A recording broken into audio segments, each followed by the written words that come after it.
Assalamualaikum warahmatullahi wabarakatuh.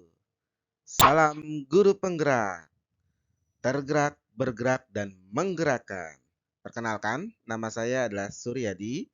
Saya berasal dari SDN Kedaung, Kota Tangerang Selatan, dari Balai Guru Penggerak Provinsi Banten, kelas 0633. Pendidikan Guru Penggerak Angkatan 6. Pada kesempatan kali ini, saya akan mendemonstrasikan kontekstual pendidikan yang berpihak pada murid.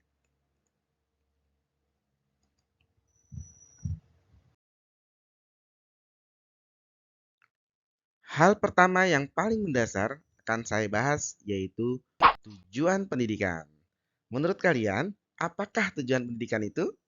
Apakah untuk menjadi peserta didik lebih pintar, menjadikan peserta didik mendapatkan nilai bagus, atau mendapatkan ijazah untuk bekerja?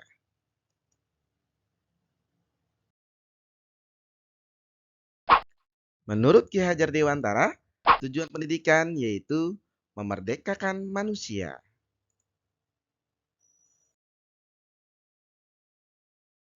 Di dalam memerdekakan manusia, ada dua poin penting yang dapat kita ambil, yaitu selamat raganya dan bahagia jiwanya.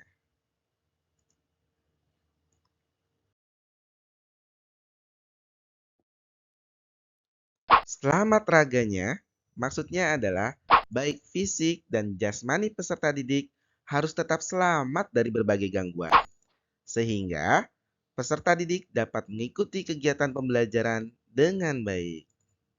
Setelah baik fisik dan jasmaninya, tentu hal yang selanjutnya adalah bahagia jiwanya. Baik bahagia terhadap mental dan rohaninya peserta didik. Sehingga pembelajaran yang dilakukan akan mudah diterima oleh jiwa yang bahagia. Tidak penting ilmu-ilmu yang textbook jika diajarkan oleh sekolah hanya membuat jiwa dan raganya tidak sehat. Tetapi buatlah pembelajaran yang bermakna sehingga mencapai tujuan pendidikan yang dapat membuat selamat raga dan bahagia jiwanya. Ingat teman-teman, selamatkan raga dan bahagia jiwanya dengan pendidikan yang bermakna. Selanjutnya, yang kedua, ada tiga peran penting dalam pendidikan yang dikenal dengan filosofi Tri Rahayu.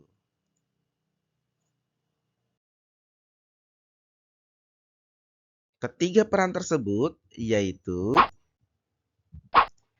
memajukan dan menjaga diri, memelihara dan menjaga bangsa, serta memelihara dan menjaga dunia.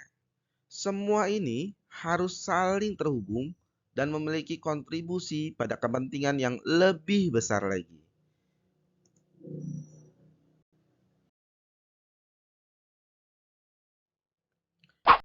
Yang pertama, misalnya peserta didik berhasil menjadikan dirinya sebagai orang-orang yang merdeka. Tentu akan menjadi orang-orang yang bahagia. Setelah peserta didik tersebut bahagia, kira-kira lingkungan di sekitarnya menjadi lebih baik atau tidak hidupnya? Maka dia akan membawa efek baik terhadap lingkungan di sekitarnya. Ketika dia bahagia dan merdeka, maka lingkungan di sekitarnya pun akan menjadi lebih baik kehidupannya. Selanjutnya, jika di suatu daerah lingkungannya banyak yang bahagia dan baik hidupnya, maka apakah daerah tersebut akan maju atau tidak? Ya, tentu saja daerah tersebut akan menjadi lebih maju dan lebih baik lagi. Nah, jika di suatu negara daerah-daerahnya menjadi bahagia dan baik hidupnya, maka negara tersebut akan maju atau tidak? Iya, betul saja.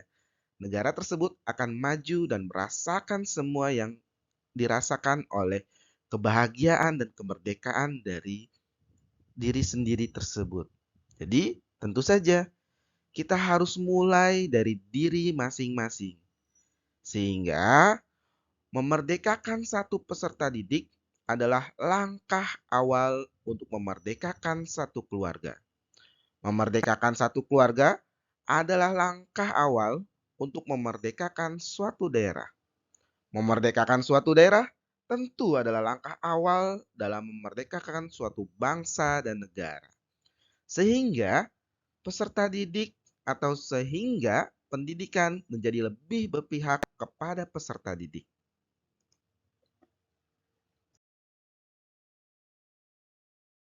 Selanjutnya, yang ketiga, ada 3 peranan penting dalam pendidikan yang dikenal dengan asas Trikon.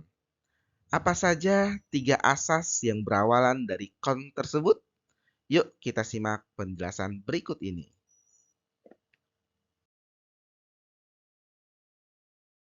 Pendidikan itu harus kontinu,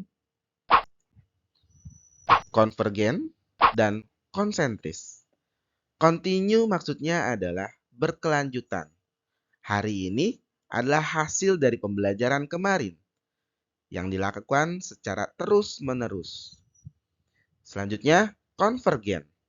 Konvergen ini berarti di dalam mendapatkan ilmu itu kita harus melihat dari berbagai sumber. Jangan hanya dari buku saja, tetapi bisa menggunakan media digital sebagai sumber belajar kita. Selanjutnya yaitu konsentris. Konsentris artinya belajar secara berkelanjutan dari berbagai sumber harus juga disesuaikan dengan kepribadian kita sendiri. Jadi, poin pentingnya adalah kepribadian kita sendiri. Jangan sampai menghapus budaya dan identitas kita sebagai bangsa Indonesia. Jadi, harus secara berkelanjutan dari berbagai sumber dan disesuaikan dengan kepribadian kita sendiri.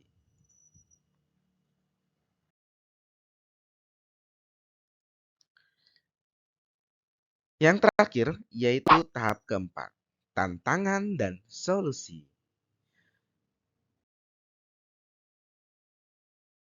Ada beberapa tantangan dan solusi, terutama 3 poin hal ini. 1. Tantangannya yaitu pembelajaran dirasakan membosankan bagi peserta didik. Solusinya adalah kita ambil dengan cara memerdekakan peserta didik, memerdekakan manusia, yaitu jangan lupa belajar caranya bahagia. Tantangan yang kedua yaitu lingkungan belajar yang tidak menyenangkan. Maka oleh karena itu, kita harus dapat memerdekakan diri untuk kebaikan diri kita. Sehingga dari kebaikan diri kita dapat kita tularkan kepada orang-orang di sekitar kita. Hingga bangsa dan cakupan luasnya adalah negara. Sehingga dengan memerdekakan diri seluruhnya saling keterkaitan. Baik diri sendiri, lingkungan, bangsa, negara akan menjadi lebih baik lagi pembelajarannya. Tentu saja, ketika kita berbagi kepada orang lain, maka ilmu kita akan menjadi bertambah dan menjadi menguat.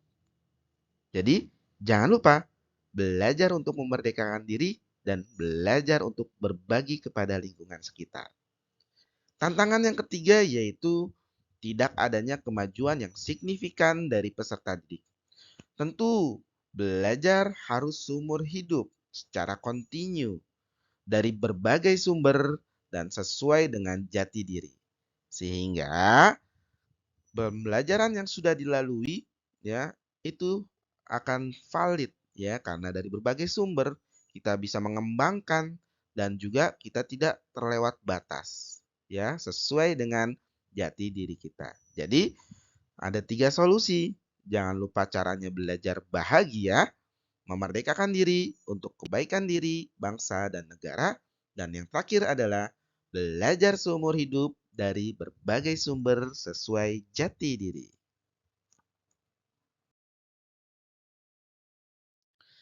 Terima kasih. Sekian demonstrasi kontekstual dari saya.